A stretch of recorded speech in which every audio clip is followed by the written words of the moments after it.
Early this week, figures released by the National Bureau of Statistics indicate that Nigeria is out of economic recession. According to the agency, the nation's GDP grew by 0.55% year-on-year in real terms in the quarter, after 5 consecutive quarters of contractions since the first quarter of 2016. The news has attracted different reactions. The Senate, in a statement signed by the Chairman, Senate Committee on Media and Public Affairs, Senator Aliyu Abdullahi, uploaded the report by the National Bureau of Statistics. In the report, the Senate notes the improved performance of the trade, manufacturing, agriculture and oil sectors was an indication that with carefully aligned policy and legislative interventions, Nigeria's economy would thrive beyond the current forecast and expectations. The Senate remains committed to seeing that the unemployment rate and high cost of living in the country is brought down.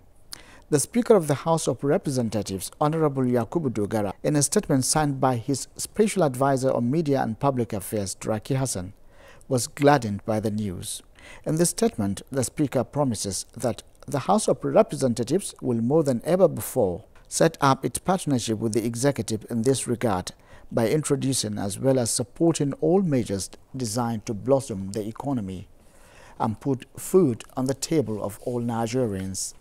Other lawmakers also speak on the development. I would definitely say this is very good news to all of us as Nigerians. The last few months have been hectic for everybody. But we thank God that we have gradually come out of the recession.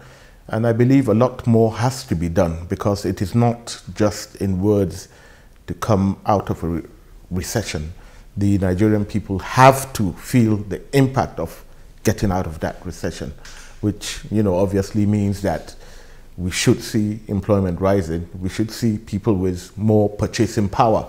So until it translates to that, I think we should all still be on our toes. It's good news for the country. It's a welcome development.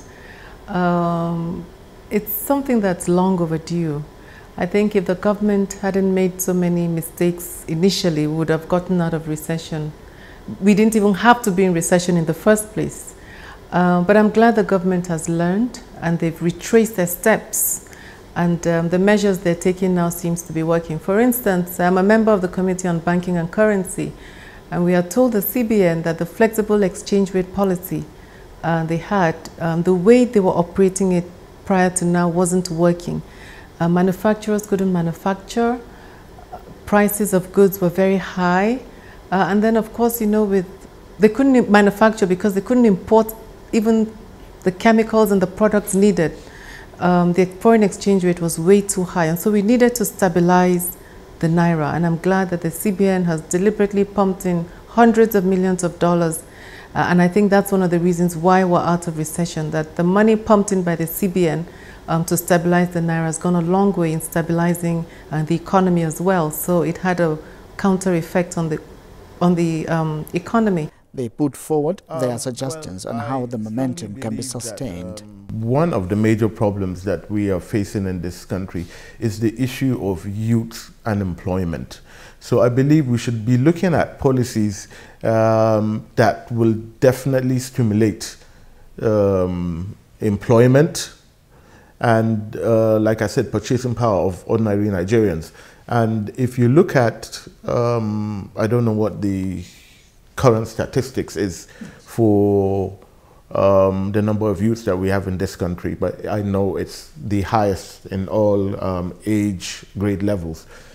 A lot of them are unemployment. So what we should be looking at are policies that will create employment for these teeming youths and also continue on the right path of agriculture and solid minerals. These are two money spinners. There's so many policies and direction of government that need to be holistically approached and not looked at one way. For instance, the Minister of Agriculture actually has announced some very good policies. But the policies, like I said, whatever you want to do in agriculture, these farmers still need basic access to capital. And that isn't happening right now. We also need power. A lot of manufacturers are still manufacturing at costs that are, that are unimaginable, to say the least. So why is our power industry still not working? That will go a long way in helping to reduce the sluggishness in the economy. Well, it appears there's a lot to be happy about there, but a lot more to be done. And this is what the lawmakers will have to focus on when they return from their recess. And of course, we also have the 2018 budget, which will be the focus, as expectations will be that the executive will submit that document on time. We will also be looking forward to that when the lawmakers return. This is where we draw the curtains today. Thanks for staying with us and take care.